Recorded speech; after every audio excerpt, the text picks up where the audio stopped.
Hi, my name is Byron. I'm the owner slash manager here at International Foods in Somerville. How long has your family been here for? How long have you been here for in Somerville? The store's been here, the store along with my family because they did open it 27 years. Who was it in your family that opened it? My parents. And were you born here? Yeah. In Somerville?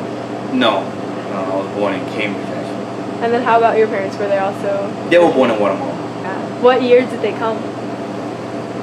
I want to say my mother came in 1982, and my father, I want to say he was here since the 70s. 70s. Okay. So they met in here? the 60s, yeah. Oh, okay. So how did this place get started?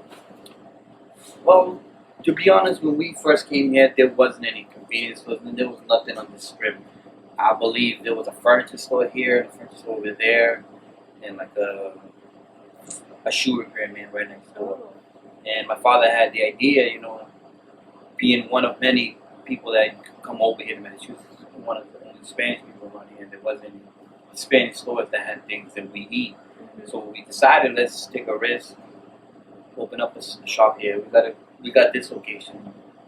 I mean, it wasn't like it is now, but at that time, it had a potential. Yeah. And he built it from the ground. He didn't build it, but he built the shelves and stuff like that. And Yeah. little by little, we started, getting busy. And we didn't even have this section before. This is a new, we had this section in the 2000s, I believe. And little by little, we got bigger.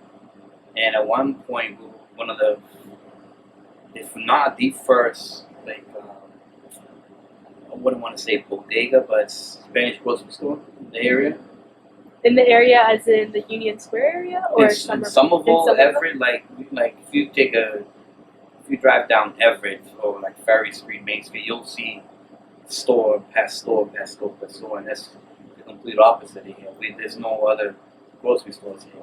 Yeah. Besides Market Basket down the street, but they were here before us. Yeah.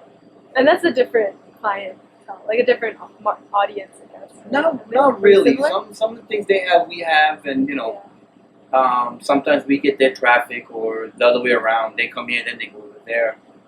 And are the prices pretty much the same? Some things I can imagine. I don't really go in there like price searching. Mm-hmm. We never really had too much of a problem with them competing with us. But we do notice that they have things that they never had before, but now they do have. Oh, okay. So we had it first, and then But that's business, Yeah. And how long have you yourself been working here? Well, I've been here almost my whole life. Started 9 years old, I'll be running around here. But when I really got dedicated, I want to say I was 23, I'm 32 now. Okay. So yeah, 9 years now. That's a good amount of time. It doesn't even feel like that.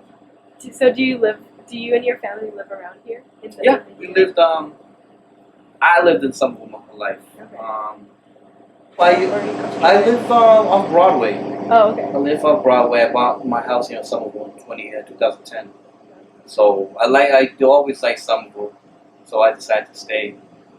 And my parents live like 2 blocks away from me. Okay, so they can walk here.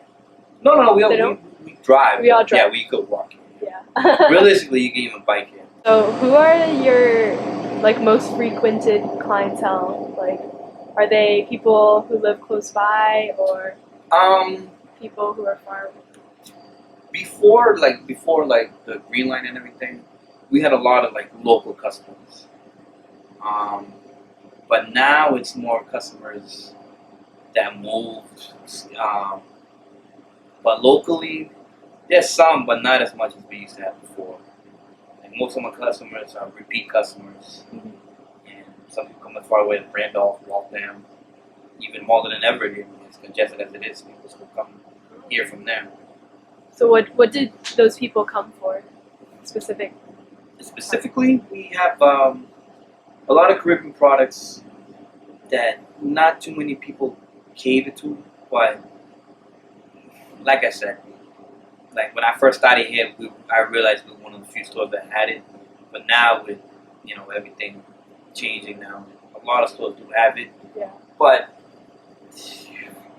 be honest with you, it's mostly rice, like jasmine rice, and now basmati rice, and I would say our beer as well. I mean, I wouldn't put it in top three, but definitely top 10 items that people come in for. And other certain things that not too many people have, like for example, we have this dried mushroom that Haitians, people from Haiti cook the rice. Oh, okay. Pork feet, smoked herring, things like that. It's like you never even heard of until you see it. Be like, whoa, what is that? Oh, they'll tell you, oh, that's how they cook it. Then you try it, then you actually know what it is. Most of the stuff that they cook, we have here. So a lot more like ethnic specific. Yes, specifically. Yeah. So do you have a lot of Haitian customers? Yeah, I would say about 85, 82%, maybe 80. Are there a lot of Haitians in the area? Do they commute? I would say there's a substantial amount, but before 2010, there was a lot more. So what changed in 2010? The 2010, I guess they started talking about the green line coming here and just property values going up, and then it drives people out of here. Because, I mean, some of the rates I hear for rent nowadays, wow. So they find cheaper rent in like places like Malden, Everett, Revere, and they move there. So it's been like a big exodus because now I really don't see that many people anymore. I don't like congested places. And Union Square is becoming like that, very congested. It is. They can't even drive through it. Yeah. The first time I came, I also noticed a couple shops looking like they were closed down already or changing. We've seen some businesses come and go. Yeah. We were like, wow, we're like one of the last few ones that were actually here. So how has the redevelopment plans impacted the store so far? It's impacted us in terms of, like I said, like rent is like, it's for some people it's crazy. They're like, what? I'm not gonna pay that much for rent just to live here. I might as well leave and look for somewhere else, or and then people that have a use of an apartment, then the next thing is okay, we'll rent a room. But even that's high. I've heard $800 for just a room, not an apartment. Just $800 for a room. You still have to share a bathroom. It's affected us in a way that we have to change. We have to change what we have now because most of the clientele isn't what we used to have before. I mean, we still have, we still have some of them coming back here, repeat customers, but we notice a lot of people have left.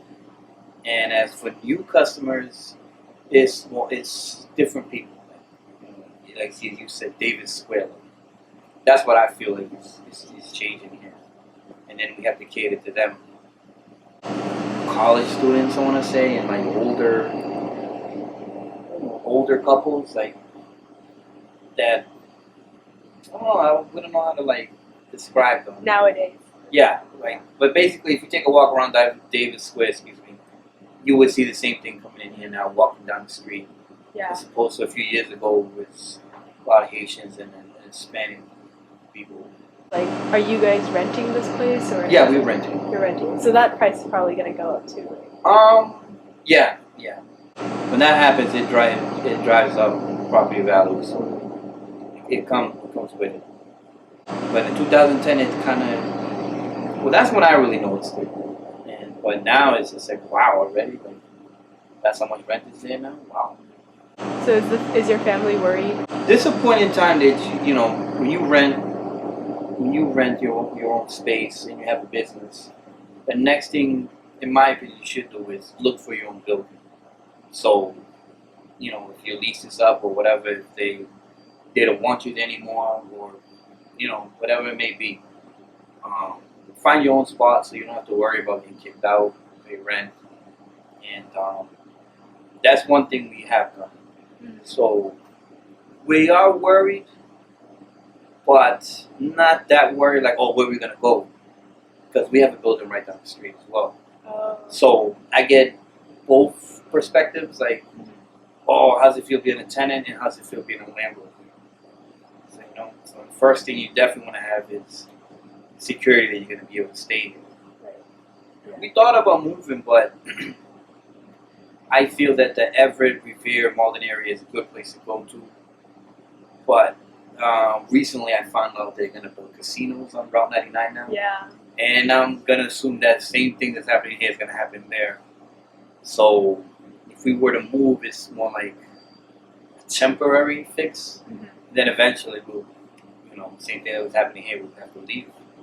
Yeah. So it's a very good question. I mean, I think it's interesting that you said that, like, you've noticed that, what you sell is changing based off of who is living in the area and things. So, yeah. I mean, if you have a permanent place to stay, then you can kind of, like, I guess, change with the changes in the area. Yeah. Which would be interesting to see, like, 10 years down the line, like, what's in the store now. Yeah. That safety thing is, like, the security is something that I'm assuming, like, not every store has. Yeah, not too many people have that security we have. Like, we have a building. I mean, the building is literally a block away from here. Not too many people can say that, like, oh, if I have to leave here, I have another building anymore. I don't think too many people can say that. It's a business. You have to adapt to whatever you change. If not, then you either have to close your doors or by the time you realize it's too late. You have to close doors, not because you want to, because you have to. Yeah. So that's already been happening. I've seen some businesses come and go. There used to be a Brazilian supermarket down the street, and I would say 2 or 3 years ago they shut their doors. It's up and left. A lot of, like, the little mechanics, body shops are closing, and you see all the condos development here. Yeah. Yeah. A couple of insurance agencies have come and gone. Some beauty salons have come and gone. No, like, do you see a lot of, like, families come in and out of the store, like? Not as much as before. Like before, people come in with their kids, and you will know their names, first name, even last name for most people. But now you don't see that as much. Because I remember there'll be way more kids coming in here. Not supposed to, but we'll run around the store. That's more community. Yeah. Yeah. It used to be more like that, but now it's not. For Halloween, we would have like 3 buckets of candy. Now we don't. We have candy, but no one comes in and say, "Okay, something's changing." It is a reality because most of these developers, they do have money, and then when they put like a condo here, or same thing with Assembly Road, they bring in a lot of revenue for the city. So the city's not really gonna say, "Oh no, we don't want that here." It brings revenue for them, and I could understand that they do have a budget to work with. If they have 5 snowstorms in a year, that's a lot of money involved. Yeah. So when the developer comes in, does whatever, I don't think the city's gonna say no either. The people that have been here for years, the people that actually helped build the city up, but what that doesn't really help because developers have this more revenue. What about the people that wait?